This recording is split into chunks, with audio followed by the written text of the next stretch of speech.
नमस्कार। आज हम लोग जिस टॉपिक के बारे में पढ़ेंगे उसका नाम क्या है, यूरोप में राष्ट्रवाद यानी कि नेशनलिज्म इन यूरोप।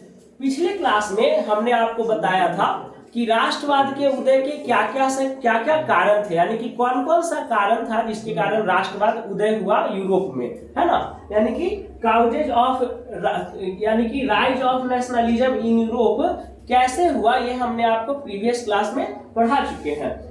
तो इसमें आज हम लोग पढ़ेंगे इसका इंटरनल क्वेश्चन, ठीक है ना। मतलब टॉपिक बाय टॉपिक जो क्वेश्चन आएगा वो हम लोग आज इस क्लास में डिस्कस करेंगे, ठीक है। तो पहला क्वेश्चन है, मेजनी कौन था। मेजनी कौन था? तो मेजनी एक साहित्यकार था। मेजनी क्या था? एक साहित्यकार था। साहित्यकार का मतलब क्या होता है? साहित्यकार का मतलब होता है कि जो साहित्य को लिखता हो। साहित्य मतलब क्या हुआ कि जो कविता लिखता हो, जो कहानी लिखता हो, जो निबंध लिखता हो, उसको हम लोग क्या कहेंगे?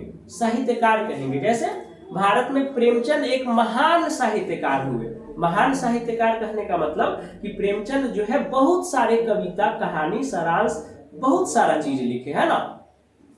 और क्या थे? मेजनी एक साहित्यकार के साथ साथ क्या थे? गणतांत्रिक विचारों का समर्थक थे। गणतांत्रिक विचारों का समर्थन मतलब क्या होता है? गणतांत्रिक विचारों का समर्थन मतलब होता है कि जो राजतंत्र में विश्वास नहीं रखता है, और किसमें विश्वास रखता है? लोकतंत्र में विश्वास रखता है, राजतंत्र में विश्वास नहीं रखता है। और योग्य सेनापति थे। और वे क्या थे? एक सेनापति थे, ठीक है ना। किसका सेनापति? कार्बोनरी का। आगे बता रहे हैं, मेजनी इटली में राष्ट्रवादियों के गुप्त दल कार्बोनरी का सदस्य था। क्या था? मेजनी कौन था? इटली में राष्ट्रवादियों के गुप्त दल, है ना। जैसे राष्ट्रवाद मतलब हम बताए थे कि राष्ट्रवाद एक ऐसी भावना है जिसमें कोई व्यक्ति तन मन धन से अपने देश पर न्यौछावर हो जाना चाहता है, देश के लिए समर्पित हो जाना चाहता है। उसके लिए ना कोई नेता बड़ा होता है, ना कोई पार्टी बड़ा होता है, बल्कि उसके लिए सबसे बड़ा होता है तो देश होता है। तो ये कह रहा है राष्ट्रवादी मतलब जो जिनमें ये भावना है ना। राष्ट्रवाद की भावना जिनमें आ गया वो राष्ट्रवादी हो गए। तो राष्ट्रवादियों का एक गुप्त दल था, ठीक है ना, इटली में, जिसका नाम क्या था? कार्बोनरी। और इसी का सदस्य कौन थे? मेजनी थे। आगे कह रहा है कि उनमें व्यवहारिक गुण कम और आदर्शवादी गुण अधिक था। उनमें व्यवहारिक गुण कम कहने का मतलब क्या हो गया?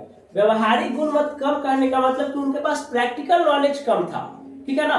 प्रैक्टिकल नॉलेज मतलब कैसे व्यवहार करना है लोगों से, ये उनका जो है गुण कम था। और आदर्शवादी गुण अधिक था। आदर्शवादी गुण यानी कि किताबी नॉलेज अधिक था उनके पास। किताबी कीड़ा थे एक तरह से वो, है ना, कि आदर्शवादी गुण उनमें अधिक था। यानी कि किताब पढ़ते थे, साहित्य पढ़ते थे, है ना, देश दुनिया की किताबें पढ़ते थे, और उसमें जो बातें लिखी होती थी वो उसको ज्यादा फॉलो करते थे। इसलिए कहा गया है कि उनमें व्यवहारिक गुण कम और आदर्शवादी गुण अधिक था। फिर कहता है मेजनी का जन्म 1805 ईस्वी को। मेजनी का जन्म कहाँ हुआ? 1805 ईस्वी को जेनेवा में हुआ। देखिए आपका ऑब्जेक्टिव क्वेश्चन आएगा कि मेजनी का जन्म कब हुआ था। तो ये हो गया आपका 1805 ईस्वी में मेजनी का जन्म हुआ। कहाँ हुआ? तो जेनेवा में हुआ। मेजनी का जन्म कब हुआ? 1805 ईस्वी में। कहाँ हुआ? तो जेनेवा में। इटली के एकीकरण में उनका महत्वपूर्ण योगदान था, इसलिए उसे इटली का पैगंबर या मसीहा कहा जाता है ना, कहा जाता है, ठीक है। इटली के एकीकरण में मेजनी का योगदान बहुत ही महत्वपूर्ण था, बहुत अधिक योगदान था। इसलिए मेजनी को इटली का क्या कहा जाता है? पैगंबर या मसीहा कहा जाता है। ये टॉपिक क्लियर हो गया कि मेजनी कौन था। चलिए अब हम लोग नेक्स्ट पढ़ेंगे। नेक्स्ट क्वेश्चन है, गैरीवाल्डी कौन था? गैरीवाल्डी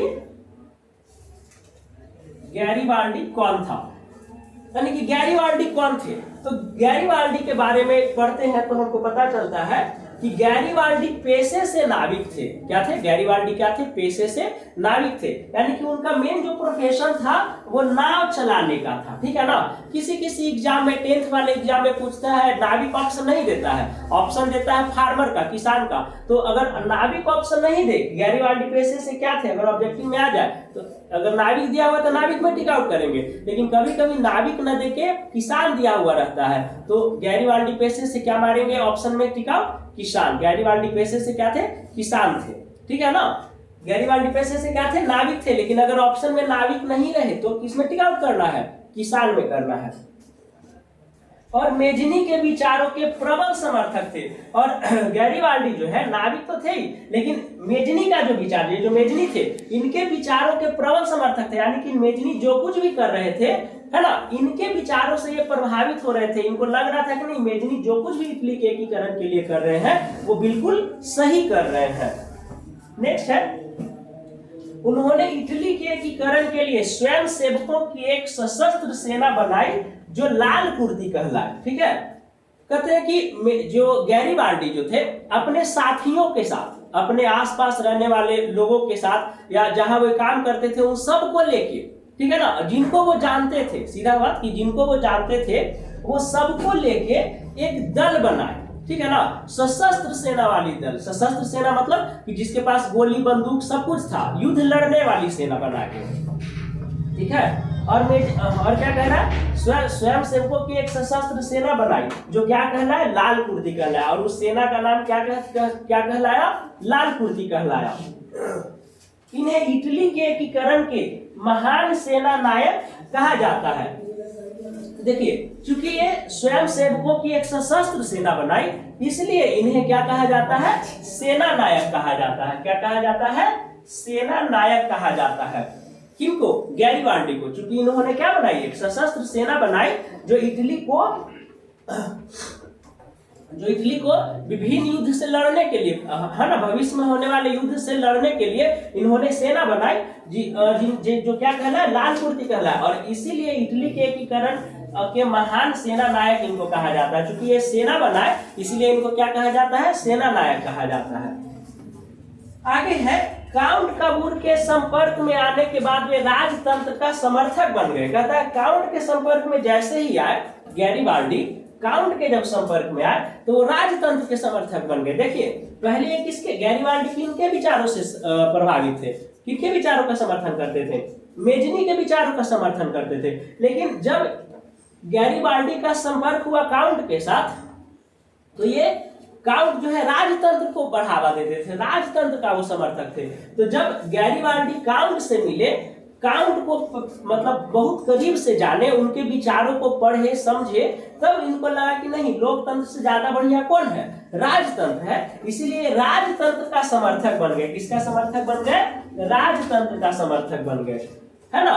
देखिए, कहता है कि भारत में जब आजादी का लड़ाई चल रहा था तो गैरिबाल्डी जो है, गैरिबाल्डी जैसा सेना नायक को यहाँ खूब प्रचार किया जाने लगा। क्योंकि गैरिबाल्डी अपने जीवन में जो कुछ भी कमाए थे वो राष्ट्र को दान कर दिए थे। अपना पूरा संपत्ति किसको दे दिए थे, राष्ट्र को दे दिए थे। ठीक है, वो अपने ताकि वहां के लोगों को इससे कुछ भला हो, डेवलपमेंट हो उनमें। देखिए, गैरिबाल्डी का जन्म कहाँ हुआ था, जन्म कब हुआ था, 1807 में हुआ था, नीस नगर में हुआ था। ठीक है, गैरिबाल्डी का जन्म 1807 में नीस नगर में हुआ था और मृत्यु 1862 ईस्वी में हुआ था। इसलिए लिख दिया ताकि ऑब्जेक्टिव में कभी कभी आ जाता है आपका ये क्वेश्चन। ठीक है।